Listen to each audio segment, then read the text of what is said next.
मीठे बच्चे, तुम्हें पढ़ाई कभी मिस नहीं करनी है।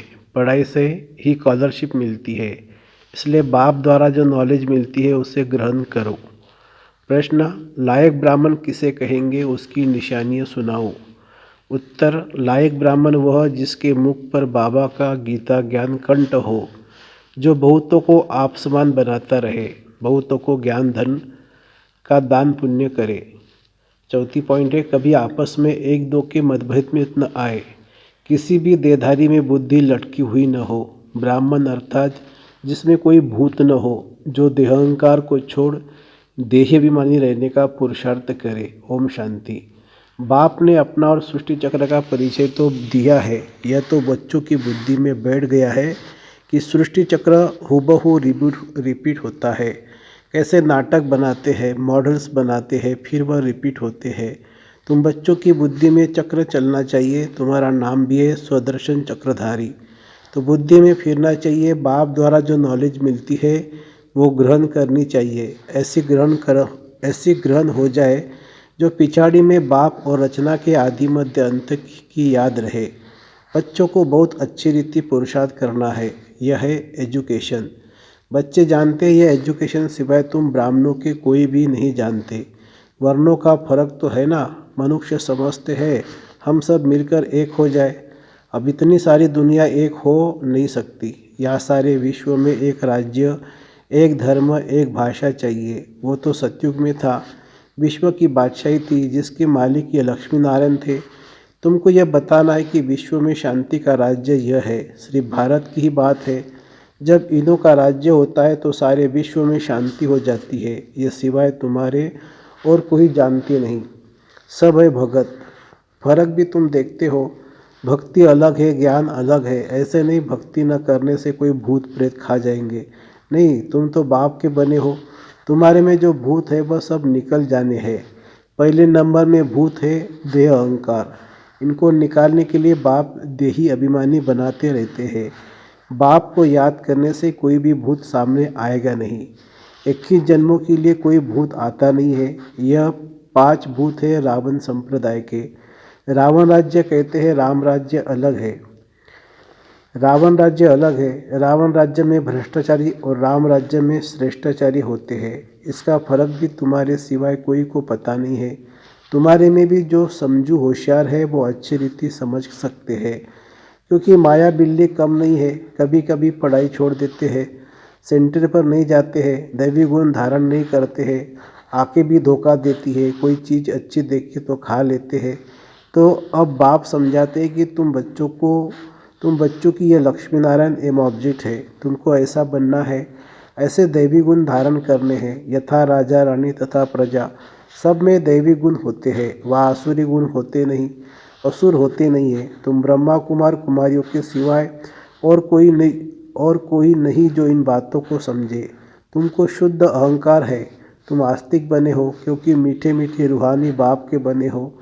यह भी जानते हो कोई भी देहधारी कभी राज्यों का ज्ञान व याद की यात्रा सिखला नहीं सकते, एक बाप ही सिखलाते हैं। तुम सीख कर फिर औरों को सिखलाते हो। तुमसे पूछेंगे तुमको यह किसने सिखाया, तुम्हारा गुरु कौन है, क्योंकि टीचर तो आध्यात्मिक बातें नहीं सिखलाते, यह तो गुरु ही सिखलाते हैं। यह बच्चे जानते हैं हमारा गुरु नहीं, हमारा है सतगुरु। उनको सुप्रीम भी कहा जाता है। ड्रामा अनुसार सतगुरु खुद आकर परिचय देते हैं और जो कुछ सुनाते हैं वह सब सत्य ही समझाते हैं और सच्चे खंड में ले आते हैं। सत एक ही है, बाकी कोई देहधारी को याद करना है। यहाँ तो तुम्हें एक बाप को ही याद करना है। जैसे सब आत्माएं ज्योति बिंदु है तो बाप भी ज्योति बिंदु है। बाकी हर आत्मा के संस्कार क्रम अपने अपने हैं, एक जैसे संस्कार हो नहीं सकते। अगर एक जैसे संस्कार हो फिर तो फीचर्स भी एक जैसे हो, कभी भी एक जैसे फीचर्स नहीं हो सकते हैं, थोड़ा फर्क जरूर होता है। यह नाटक तो एक ही है, सृष्टि भी एक ही है, अनेक नहीं। यह गपोड़े लगाते कि ऊपर नीचे दुनिया है, ऊपर तारों में दुनिया है। बाबा कहते यह किसने बताया है, तो नाम लेते हैं शास्त्रों का। शास्त्र तो जरूर कोई मनुष्य ने लिखे होंगे।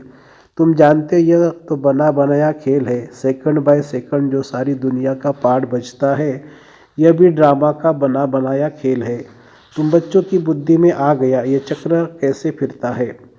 सभी मनुष्य मात्र जो है वो कैसे पाठ बजाते हैं। बाबा ने बताया है सत्युग में सिर्फ तुम्हारा ही पाठ होता है, नंबरवार आते हो पाठ बजाने। बाबा कितना अच्छी रीति समझाते हैं, तुम बच्चों को फिर औरों को समझाना पड़ता है। बड़े बड़े सेंटर खुलते रहेंगे तो बड़े बड़े आदमी वहाँ आएंगे, गरीब भी आएंगे। अक्सर करके गरीबों की बुद्धि में झट बैठता है। बड़े बड़े आदमी भर आते हैं परंतु काम पड़ गया तो कहेंगे फुर्सत नहीं है। प्रतिज्ञा करते हैं हम अच्छी रीति पढ़ेंगे, फिर अगर नहीं पढ़ते तो धक्का लग जाता है। माया और ही अपने तरफ खींच लेती है। बहुत बच्चे हैं जो अब पढ़ना बंद कर देते हैं। पढ़ाई में मिस रहे तो ज़रूर फेल हो पड़ेंगे। स्कूल में जो अच्छे अच्छे बच्चे होते हैं वो कभी शादियों पर इधर उधर जाने की छुट्टी नहीं लेते। बुद्धि में रहता है हम अच्छी रीति पढ़कर स्कॉलरशिप लेंगे इसलिए पढ़ते हैं। मिस करने का ख्याल नहीं करते। उन्हों को पढ़ाई के सिवाय कुछ भी मीठा नहीं लगता। समझते हैं मुफ्त समय वेस्ट होगा, यहाँ एक ही टीचर पढ़ाने वाला है तो कभी पढ़ाई मिस नहीं करनी चाहिए। इसमें भी नंबरवार पुरुषार्थ अनुसार है। देखते हैं पढ़ने वाले अच्छे हैं तो पढ़ाने वाले की भी दिल लगती है। टीचर का नाम बाला होता है, ग्रेड बढ़ती है, उच्च पद मिलता है। यहाँ भी बच्चे जो जितना पढ़ते हैं उतना उच्च पद पाते हैं। एक ही क्लास में कोई पढ़कर उच्च पद पाते हैं, कोई कम। सबकी कमाई एक जैसे नहीं होती है। बुद्धि पर मदार है, वो तो मनुष्य मनुष्य को पढ़ाते हैं। तुम जानते हो बेहद का बाप हमको पढ़ाते हैं तो अच्छी तरह पढ़ना चाहिए, गफलत नहीं करनी चाहिए, पढ़ाई को छोड़ना नहीं चाहिए। एक दो के ट्रेटर भी बंद पड़ते हैं। उल्टी सुल्टी बातें सुनाकर पर्वत पर नहीं चलना चाहिए। श्रीमत के लिए कोई भी पूछे, श्रीमत के लिए कोई कुछ भी कहे तुमको तो नीचे है। बाप हमको पढ़ाते हैं फिर वह पढ़ाई छोड़नी नहीं चाहिए। बच्चे नंबरवार हैं, बाप तो अव्वल नंबर है। इस पढ़ाई को छोड़ और कहाँ जाएंगे, और कहाँ से यह पढ़ाई मिल न सके। शिव बाबा से पढ़ना है, सौदा भी शिव बाबा से करना है। कोई उल्टी सुल्टी बातें सुनाकर औरों का मुख मोड़ देते हैं। ये बैंक शिव बाबा की है। समझो कोई बाहर में सत्संग शुरू करते हैं, कहते हैं हमें शिव बाबा की बैंक पे जमा करना है। कैसे करेंगे। बच्चे जो आते शिव बाबा की भंडारी में डालते हैं, एक पैसा भी देते तो 100 गुना होकर मिलता है। शिव बाबा कहते हैं तुमको इनके बदले महल मिल जाएगा। ये सारी पुरानी दुनिया खत्म होने वाली है। धनवान अच्छे अच्छे कुटुंब से बहुत आते हैं। ऐसे कोई कह नहीं सकते कि हमारी शिव बाबा के भंडारे से परवरिश नहीं होती है। सबकी पालना हो रही है। कोई गरीब है, कोई साहूकार है। साहूकार से गरीब पलते हैं, इसमें डरने की बात नहीं है। बहुत चाहते हैं हम बाबा के बन जाए, परंतु लायक भी हो, तंदुरुस्त भी चाहिए, ज्ञान भी दे सके। गवर्नमेंट भी बहुत जांच कर लेती है, यहाँ भी सब कुछ देखा जाता है। सर्विस कर सकते हैं, नंबरवार तो है। सब अपना अपना पुरुषार्थ कर रहे हैं। कोई अच्छा पुरुषार्थ करते करते फिर सब अब्सेंट हो जाते हैं, कारणे अकारणे आना छोड़ देते हैं। फिर तंदुरुस्ती भी ऐसी ही हो जाती है। एवर तंदुरुस्त बनाने के लिए यह सब सिखाया जाता है। जिसको शौक है, समझते याद से हमारे पाप कटते हैं, वो अच्छी रीति पुरुषार्थ करते हैं। कोई तो लाचार टाइम पास कर रहे हैं, अपनी अपनी जांच करनी है। बाप समझाते हैं गफलत करेंगे तो वह पता पड़ जाएगा। ये किसी को पढ़ा नहीं सकते। बाबा कहते हैं 7 रोज में तुमको लायक ब्राह्मण ब्राह्मणी बन जा बाबा कहते हैं 7 रोज में तुमको लायक ब्राह्मण ब्राह्मणी बन जाना है। सिर्फ नाम का ब्राह्मण ब्राह्मणी नहीं चाहिए। ब्राह्मण ब्राह्मणी वह जिनके मुख में बाबा का गीता ज्ञान कंठ हो। ब्राह्मणों में भी नंबरवार तो होती ही है, यहाँ भी ऐसे ही है। पढ़ाई पर अटेंशन नहीं तो क्या जाकर बनेंगे। हर एक को अपना पुरुषार्थ करना है, सर्विस का सबूत देना चाहिए। तब समझ में आएगा कि यह ऐसा पद पाएगा, फिर वह कल्प कल्पांतर के लिए हो जाएगा। पढ़ते पढ़ाते नहीं है तो अंदर में समझना चाहिए कि मैं पूरा पढ़ा नहीं हूँ, तब पढ़ा नहीं सकता। बाबा कहते पढ़ाने लायक क्यों नहीं बनते हो। कहाँ तक ब्राह्मणी को भेजेंगे। आप समान नहीं बनाया है। जहाँ अच्छी रीति पढ़ते हैं उनको मदद देनी चाहिए। बहुतों को आपस में मतभेद रहता है। कोई फिर एक दो में लटक कर पढ़ाई छोड़ देते हैं। जो करेगा सो पाएगा। एक दो की बात में आकर तुम पढ़ाई क्यों छोड़ देते हो? यह भी ड्रामा तकदीर में नहीं है। दिन प्रतिदिन पढ़ाई जोर होती है, दिन प्रतिदिन पढ़ाई जोर होती जाती है। सेंटर खुलते रहते हैं। ये शिव बाबा का खर्चा नहीं है, सारा ही बच्चों का खर्चा है। ये दान सबसे अच्छा है। उस दान से अलग काल का सुख मिलता है। इनसे 21 जन्मों की प्रारब्ध मिलती है। तुम जानते हो हम यहाँ आते हैं नर से नारायण बनने के लिए। तो जो अच्छी रीति पढ़ते हैं उनको फॉलो करो। कितना रेगुलर पढ़ना चाहिए? अक्सर करके दे अभिमान में आकर बहुत लाड़ते हैं, अपनी तकदीर से रूठ पड़ते, इसलिए मेजॉरिटी माताओं की है। नाम भी माताओं का बाला होता है।